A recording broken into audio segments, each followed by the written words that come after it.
Welcome to my weekly podcast, Later That Same Life. I'm Larry Fedoruk, and each week, a topic, a discussion, a story from our lives. Season 6, Chapter 5. Quiet quitting. Quiet quitting. Quiet quitting. A couple of weeks ago on this podcast, I talked about a call back to the office. A lot of office jobbers have been working from home these past 30 months, and increasingly, it's the executives who want to see their minions back at headquarters. LF, JB, need you back at HQ. The executives want to witness their workers putting in the time. Some corporations are looking at a hybrid model, part home, part office. Some are calling for a full-time return to the office, but recently over 70 companies in the UK began experimenting with a 4-day work week. There is no doubt that the dynamic of the office workforce has changed, is changing, and likely will never be the same. Trending recently was a brand new work phenomena that caught my attention, something called quiet quitting. Well, that's new, or is it? A story about quiet quitting was the #1 read story online at the Wall Street Journal for an entire week. Oh yeah, it's a thing. Quiet quitting is basically mentally checking out of your job. You still keep your gig, collect your pay, but offer a completely mediocre performance. And meanwhile, looking for fulfillment in other areas of your life, not necessarily work. Quiet quitting has been designated as only one part of a much larger anti-work movement. Isn't that great? We finally have an anti-work movement. There really is one, and the irony is we're anti-work because we're pro-labor. Let me sidetrack here for a moment to look at that word fulfillment. I would say fulfillment on the job is a somewhat more recent workplace demand. Don't you think? We had over 150 years of the industrial age where a job wasn't fulfilling, wasn't supposed to be fulfilling. It was a paycheck. You were lucky if you had a job that didn't suck. Maybe some people even liked their job, but fulfillment, that was for only a select few. Fulfillment and a paycheck? Well, now you're just getting greedy. That was then, this is now. Life and work satisfaction are now more interwoven than ever before. Fulfillment is what more and more people are looking for in a job, especially younger generations. Speaking of which, a recent American survey showed that work engagement is down across all demographics and industries, but especially among younger workers. Of employees born after 1989, well over half of them describe themselves as not engaged on the job. Why is this? Is it just the new generation? Is it changing times? Did COVID and working remotely drive home the point of work-life balance? Did it give us an alternative method by which we define what we do and how much time we spend at it? I think probably all of the above, but here we are. Quiet quitting. Not only are people doing the bare minimum for their employer, but many were using remote working as an opportunity to have 2 or 3 jobs, be mediocre at all of them, and not really caring if they were actually any good at any one of them. Do the bare minimum, just enough not to get fired. That doesn't sound like a very good way to get through life, does it? But so far the quiet quitters aren't trying to get through life this way. They are just trying to get through the next little while. Quiet quitting comes on the heels of another work trend we noticed in 2021, often called the Great Resignation, also known as the Great Reshuffle or the Big Quit. The Great Resignation was a mass exodus of employees, not only in Western nations, but also India and China. Reasons for the Great Resignation are speculative, but include wage stagnation against the rising cost of living, general job dissatisfaction, safety fears over COVID, and even a desire to work for a company that had a better remote working structure. If you remember my Back to the Office podcast of a couple of weeks ago, almost 60% of current employees have no interest in going back to the office full time. The Great Resignation was real. We heard countless stories, and we have hard data of companies being short-staffed, more jobs available than people applying for them. Job apps and recruiters selling the dream of stepping away from your dreary existence and into that perfect job. You need Indeed. Indeed I do. Even employers with entry-level jobs were offering higher wages or starting bonuses. All of it part of the Great Resignation. During the height of COVID, governments gave people money to not go to work, but still spend to keep the economy churning. One of the consequences was a real self-evaluation, I think.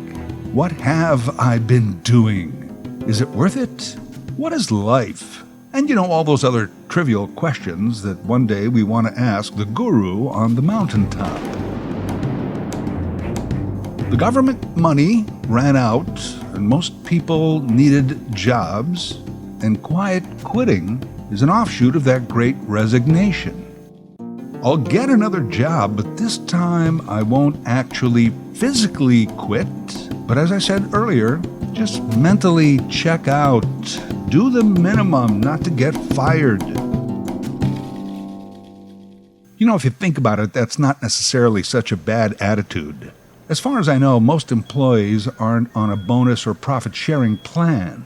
The company does better and I do better. No. I mean, maybe if I work hard, I will get a raise, or maybe not. Sorry, Larry, you're doing a great job and everybody loves you, but the budgets are really tight this year. Okay. This whole corporate notion of work hard to get ahead is a from the top down credo. It's a cheap incentive plan by management to get more out of the employees. It's the sports mentality. You got to give 110%. Yeah, listen, I'm not a physicist, but I believe that's actually impossible. I'm busting my hump here trying to get ahead because I was told that's how you do it. And who actually does get ahead at the company by that method? Like 1%? If that? You got 50 employees. Sorry, not everyone is going to become a vice president. And it's not surprising that after all this time, many worker bees finally caught on to the management scheme. No, to hell with that, they are saying, I'm quiet quitting. Here's the other term that I think contributed to the big quit and the quiet quitting. During COVID, the expression non-essential was driven home to us time and time again. Non-essential services were asked to shut down. Non-essential workers were told to stay home. But I'm a highly valued executron. I went to school for this. Yeah, great, pal. Take a break. Only the bus driver and the cashier at the grocery store are allowed out. No disrespect to those two professions. As a matter of fact, the opposite. I can't be with someone if I don't respect what they do. You're a cashier. I'm saying our little job hierarchy was crumbling, and we had a stark reminder of just what kind of jobs were essential. I mean, really, it just came down to survival, did it not? And what do we really need in order of importance? Well, air to breathe, water to drink, food to eat, and a roof over my head would be nice. Also, no disease in my body that can potentially kill me. Everything after that is fluff. Essential, non-essential. And where did I fit in this? The world just told me I'm non-essential. Well, essentially, I think this caused a lot of people to ask themselves, well, what is it I'm doing with my life? And how does it exactly contribute to the rest of society? Some said maybe it's time to make a change. Again, all of this not the only factor, but a part of it. Paige West is a young woman with an engineering degree who was not feeling fulfilled at her 9-to-5 job, a job she had studied and interned for many, many years. Suddenly, here she was employed in her chosen field and didn't like it. She actually physically quit her job last year, but months prior, she had quietly quit, and she has been prominent on YouTube explaining quiet quitting and the quiet quit movement. I was trying as hard as I could to keep up with all of the demands of the different projects I had in this consulting environment, as well as not being able to even focus for 40 hours a week during my 9-to-5 working hours and having to work late nights to catch up or work weekends to, again, meet the demands of my job. Recently on CNN, she was asked if quiet quitting was a new phenomenon or something that had been around for a long time and now it just had a catchy name, something that can easily go viral. She said, and I agree, it's the latter. Quiet quitting has been going on for a long time, at least since I first started in the workforce. It's new, or is it? Well, here's what we used to call it: phoning it in, going through the motions, at work in body but not in spirit. I spent most of my life in broadcasting and media. I loved my job, spent ridiculous hours at it because I enjoyed it so. I guess I was one of the lucky ones. Found something I really enjoyed and was able to make a living at it. Oh, and we hated the people that were just phoning it in. What are you doing here? You're in my way. Get out. But I've also had a job or two over the years where I phoned it in. And I remember feeling totally justified while doing so. Hey, boss, you got my body, you got part of my brain. You're not getting my soul. Oftentimes I've thought that those were the people who had it right the entire time. They weren't losing sleep over their jobs. Why was I? And who knew at the time that one day there would be a name for all of us who phoned it in, and that it would actually be a culturally recommended strategy, the quiet quitters. That's a great byproduct of the 21st century. You can sign off, check out, retreat, and isolate, and still be a part of something. I'm trending. I'm a signed off, checked out, retreating isolationist.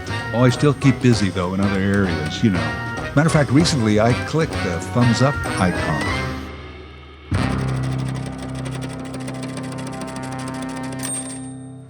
I think we all start out with the goal of doing something we really like and doing it for a living. It does work out for some, not for others. And even if you love your job, I don't think you love it 100% of the time. But you understand, you're part of the economy now. My job allows me to live here, have this, and do that. And let's say over time that percentage really declines. Okay, it's not always 100%, but now it's near 75, down to 60, dipping below 50 occasionally. And there's no amount of living there, having these and doing those, that makes up for having to do this job. So we're back to fulfillment. The quiet quitters don't just check out to do nothing. They check out to spend more time on doing things that bring them joy or satisfaction, another project, a hobby, or a passion. And that's usually the first piece of advice you get if you are contemplating quiet quitting. I'm quiet quitting this job, but what is it that I have waiting in the wings to stimulate me? In other words, don't quiet quit for nothing. Another tip for quiet quitting. I alluded to it earlier. Have a deadline. Quiet quitting is not a way to go through your entire life. It is easier to morally account for your covert resignation. If you say to yourself, for example, okay, I'm quietly quitting, I'm giving myself 8 months to work it out and collect a salary until I've set myself up to do the next thing that is going to excite me. And by the way, we're assuming during this entire conversation that no humans will be harmed during the process of you doing the bare minimum. Okay, good. Remember, we are quiet quitting our jobs, not our lives. Listen, I'm not a life advice professional, but I am willing to accept payment as one. So here goes. I mean, let's say your life is getting you down. You should probably talk it through with someone to make sure that it is your job that's doing that and not some other mental health challenge. And if it is your job, maybe there's something you can do about it before quiet quitting. Maybe it's just your work surroundings. Maybe you need to move to another department. Maybe just get a small footrest for underneath your desk. I know that made a world of difference for me. What I'm saying here is that quiet quitting is not for everyone. Just be sure it's right for you. I really think that some of these employee trends that we've seen over the last couple of years especially should be a wake-up call to employers. Number one, minimum wage and more importantly, living wage have to go up. Wages must afford each worker at least the essentials. After that, job conditions. That has to be greatly improved. We've seen that happen, certain industries offering more money, and yet employees did not want to return. And I get it, some jobs are just not going to be pleasant, and yet need to be done. Maybe you rotate the staff to do those jobs a little more frequently. Maybe you offer other incentives that aren't always money. Oh, and at the very least, engage more with employees directly. I think that last one is a key. Managers should be managers of people and not just spreadsheets and shift schedules. Because I'm thinking that most people who don't feel fulfilled on the job probably don't have a superior that they can go to and honestly say, hey, I'm just not feeling it, doing what I'm doing. And a superior who would honestly say, well then, what can we do to make it better? And again, that's not always going to be possible, but at least try and create that kind of work environment, the vibe. I also want to make this distinction. Quiet quitting is not, as one analyst described it, loafing on someone else's dime. I mean, there are those people, too, who just don't, for some reason, do the work. They miss deadlines. They cause headaches and more work for others. I've known many employees who just half-assed it. Today they'd be the half-quiet quitters. The ones I'm talking about. They really didn't get that much done on Monday mornings or Friday afternoons. They took a long lunch on Tuesday, missed the meeting on Wednesday, and Thursdays had to leave early. The half-assers, they'd be worse than the quiet quitters. Yeah, we've all known those kind of people, but in modern times, quiet quitters, you are actually realizing your unfulfillment and perhaps a burnout factor on the job, yet you still put in the 40 hours. You mentally check out. But otherwise, and this is key, you plan ahead to get to a better place so that you can openly quit eventually. I think there's an obvious reason this goes on more among younger generations. It makes sense, even if you remember you when you were young and starting out. You're young, you have dreams of health, wealth, and happiness. Opportunities lie ahead. The future is so bright, you gotta wear shades. You're at the beginning of a career trajectory. You feel more in control. And as a young person, you are correct in feeling all of those things. Unfortunately, after that, some people get cross-shredded up through the system, and by the time they figure out they're unhappy, they got kids to feed and a mortgage to pay. That's when all those shoulda, coulda, woulda conversations begin. But hey, let's not end on that sour note. Let's end on youth. You know, that thing that is wasted on the young. You know, it is funny. Since I was young and began thinking for myself, I have been waiting for the world to change. And now here it is, finally changing. And I'm not sure I'm ready. And you know, it's not that life is too short. It's that life is a lot longer than you think. The sooner you get that, the better. Life, work, and fulfillment. Hey, I got it. Let's end on John Lennon, who said that life is what happens when you're busy making other plans.